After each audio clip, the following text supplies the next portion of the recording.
Break के बाद एक बार फिर से सी न्यूज भारत पर आपका स्वागत है। अब हम आपको ले चलेंगे कानपुर की ओर। जी हां, कानपुर में डेवलपमेंट अथॉरिटी यानी केडीए जो है, कानपुर डेवलपमेंट अथॉरिटी और पुलिस की मिलीभगत के चलते कानपुर डेवलपमेंट अथॉरिटी यानी केडीए की जमीन पर कब्जा हो गया है। यहां राजेश पाल नाम के व्यक्ति ने कानपुर डेवलपमेंट अथॉरिटी यानी केडीए की बेशकीमती जमीन पर कब्जा कर लिया है। अवर अभियंता रामदास सब कुछ जानते हैं, लेकिन उसके बावजूद भी अनजान बने हुए हैं। कानपुर डेवलपमेंट अथॉरिटी के अमीन अंकुरपाल और अवर अभियंता रामदास के सानिध्य में माफिया राजेश पाल ने केडीए की बेशकीमती जमीन पर कब्जा किया हुआ है। पुलिस को कानपुर डेवलपमेंट अथॉरिटी से कब्जा रुकवाने का पत्र मिलने के बाद भी पुलिस ने आंखों पर पट्टी बांध ली थी और निर्माण कार्य नहीं रुकवाया। कानपुर डेवलपमेंट अथॉरिटी का भ्रष्टाचारी अवर अभियंता रामदास हर माह लाखों रुपए की अवैध कमाई कर रहा है। कानपुर डेवलपमेंट अथॉरिटी के भ्रष्टाचारी अवर अभियंता रामदास के संभाल रहे जोन 3 का प्रभार, यानी कि रामदास जो हैं वो जोन 3 का प्रभार संभाल रहे हैं। वहीं केडीए के उच्चाधिकारियों के संज्ञान में पूरा मामला होने के बाद भी कोई कार्यवाही नहीं हो रही है। इस मामले पर और अधिक जानकारी देने के लिए हमारे संवाददाता आयुष मिश्रा कानपुर से हमारे साथ जुड़े हुए हैं। आइए जानते हैं क्या है पूरा मामला। आयुष मिश्रा जी, क्या है पूरा मामला? जी अखिलेश जी, आपको बताना चाहूंगा जिस प्रकार से कानपुर विकास प्राधिकरण के जोन 3 से जुड़ा हुआ ये पूरा मामला है, जहाँ पे जूही डिपो का जो एरिया है, यहाँ पे एक विशाल का जो भूभाग है, जिससे जो है राजेश पाल एक माफिया प्रवृत्ति के लोग हैं, जिनके द्वारा जो है अब ये अवैध भूमि पर जो है अवैध रूप से कब्जा किया गया है। इस कब्जे को लेकर हम लगातार रूप से कानपुर विकास प्राधिकरण के जो जिम्मेदार अधिकारी हैं, जिसमें अवर अभियंता रामदास जी हों, चाहे वर्तमान में जो यहाँ के प्रवर्तन प्रभारी के रूप में तैनात ब्रजेंद्र उपाध्याय जी, इनके सबके संज्ञान में लाते आए हैं, जिसके बावजूद भी अभी तक कोई भी कार्यवाही मौके पर देखने को नहीं मिली है। मौके पर अनवरत रूप से जो कब्जा हो चुका है जिस भूमि पर, उस भूमि पे अब निर्माण कार्य भी शुरू हो चुका है और बीते 3 महीने से ये पूरे कब्जे का जो सिलसिला चला आ रहा था, जिसको लेकर कानपुर विकास प्राधिकरण अपना पल्ला झाड़ने के लिए न सिर्फ नोटिस काट दी, बल्कि मौके पे कोई भी कार्यवाही अब तक देखने को नहीं मिली है। इसके दूसरे एवज में अगर हम देखते हैं जाके किदवई नगर पुलिस, जो क्षेत्रीय पुलिस है, जो क्षेत्रीय थाना है, उसकी भूमिका, तो उसकी भूमिका भी संदिग्ध नजर आ रही है, क्योंकि उनके पास केडीए बताता है कि मैंने क्षेत्रीय पुलिस को जो है एक पत्र भेजा हुआ है, जो जिसमें पुलिस की जिम्मेदारी बन जाती है निर्माण कार्य रुकवाने के लिए, लेकिन मौके पर पुलिस के द्वारा भी जो है कोई भी निर्माण कार्य ना तो रुकवाया गया, ना तो कब्जा रुकवाया गया। एक तरफ आप खुद देख रहे हैं जिस प्रकार से जो है मुख्यमंत्री योगी आदित्यनाथ का जो बुलडोजर है, जो बाबा का बुलडोजर है, वो देश नहीं विदेश तक में जिसकी गर्जना जो है वो गूंज रही है। वहीं दूसरी तरफ आप देखेंगे कि एक मामूली से कब्जे को बताकर,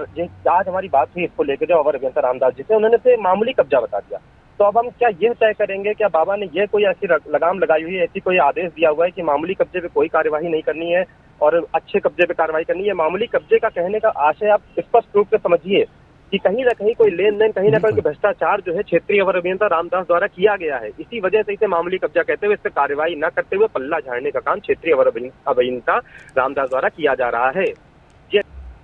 आयुष जी, यहाँ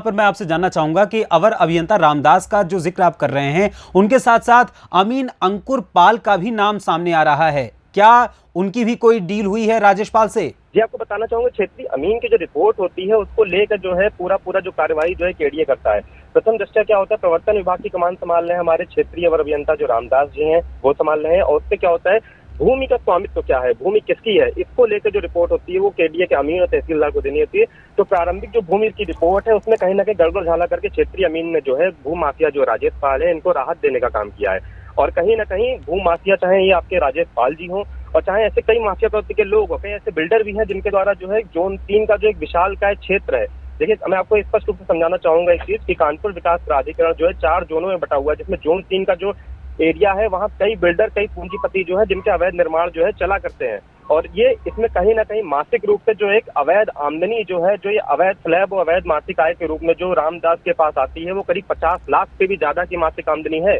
ये सूत्र बताते हैं। कई जगहों पे अवैध स्लैब डालने का, बिना मानचित्र स्वीकृत कराए स्लैब डालने का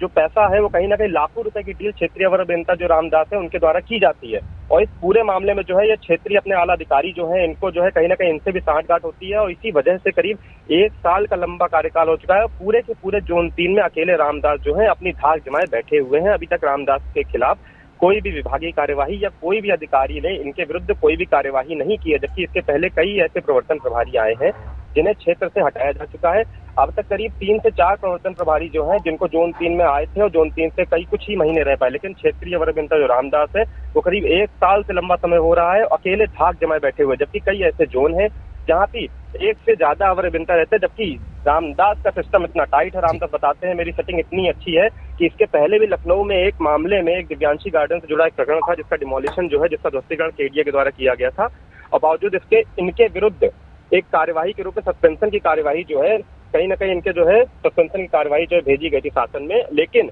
वहां पे भी अपनी सेटिंग गेटिंग के तहत अपना सस्पेंशन रुकवा लिया है क्षेत्रीय अभियंता रामदास ने। जी, यहाँ पर आयुष, मैं यहाँ पर जानना चाहूँगा कि क्या केडीए के जो उच्चाधिकारी हैं या पुलिस के जो उच्चाधिकारी हैं या फिर जो ज़िले के उच्चाधिकारी हैं या ख़ास तौर पर ज़िलाधिकारी हैं, क्या वो इन मामलों से पूरी तरीके से अनजान हैं? उनके संज्ञान में अभी तक ये मामला नहीं आया है? देखिए, वर्तमान में अगर हम आज की बात करें तो आज हमारी मुलाकात यहाँ के जो ओएसडी हैं, जो वर्तमान में ब्रजेंद्र उपाध्याय अभी नए आए हुए हैं, तो इस पूरे मामले को लेकर जब हमने उनसे चर्चा की तो उन्होंने मौके पर रामदास जी को बुलाया। रामदास जी ने इसे एक मामूली से कब्जा बता दिया और कहीं ना कहीं कार्रवाई से पल्ला झाड़ लिया। तो मैं मान के चलता हूं कि हाँ, कुछ अधिकारी जैसे वीसी वर्तमान में मदन सिंह गर्बियाल जी हैं, जो भी नए वीसी आए हुए हैं, इसके पहले जो वीसी हमारे थे, उन्होंने कहीं ना कहीं ऐसा ही एक प्रकरण संज्ञान में आया था, जिससे जो है इनके विरुद्ध सस्पेंशन की कार्रवाई करके शासन को जो है रिपोर्ट तलब कर दी थी, लेकिन उन्होंने अपना सस्पेंशन बचा लिया। तो ऐसा नहीं है कि अधिकारी कार्रवाई नहीं करते हैं, लेकिन हाँ, अधिकारियों के संज्ञान में मामले देर तक आते हैं। अब जो हमारी खबर है, जो ये जब प्रकाशित होगी, जब ये संज्ञान में आएगी लोगों के, उसके बाद कहीं ना कहीं देखने वाली बात होगी कि अधिकारी इस पर क्या संज्ञान लेते हैं, किस प्रकार की कार्यवाही रामदास के विरुद्ध देखने को मिलती है। यहाँ पर मैं एक बात और जानना चाहूँगा कि यानी कि जिस तरीके से आपने कहा कि इन्होंने उच्चाधिकारी के आदेश के बावजूद भी अपना सस्पेंशन रुकवा लिया, तो कहीं ना कहीं जो रामदास हैं उनको कहीं ना कहीं राजनीतिक संरक्षण भी प्राप्त होता हुआ नजर आ रहा है, क्योंकि इन बातों में साफ तौर पर झलक रहा है। जी बिल्कुल, कई बार ऐसा होता है अखिलेश जी कि कई क्षेत्रीय ऐसे पूंजीपति, कई ऐसे बिल्डर होते हैं जो कहीं ना कहीं क्षेत्रीय विधायक हो, क्षेत्रीय कुछ नेता होते हैं, कुछ पार्षद होते हैं, और कहीं ना कहीं किसी न किसी संपर्क में होते हैं, और कहीं ना कहीं उनके भी जो है अवैध निर्माण जो होते हैं, अवैध जो क्रियाकलाप होते हैं, उनको भी संरक्षण देने का माध्यम जो होता है, वो कहीं ना कहीं जो है ये ऐसे नेता, ऐसे लोग बनते हैं। तो कहीं ना कहीं जब ऐसे भ्रष्ट अधिकारियों या कर्मचारियों या अभियंताओं पे बात आती है, तो ऐसे क्षेत्रीय नेता जो है वो कहीं ना कहीं उनके संरक्षणदाता बन के उभर के आते हैं और उनके सस्पेंशन के आगे आके आड़े हाथों के खुद अपना जो है खड़े हो जाते हैं। तो कहीं ना कहीं वो कार्यवाही जो है संभव नहीं हो पाती है। तो बिल्कुल संभव है कि कहीं ना कहीं इनको राजनीतिक संरक्षण किसी प्रकार से प्राप्त है और तभी इनके विरुद्ध कोई कार्यवाही नहीं हो पा रही है।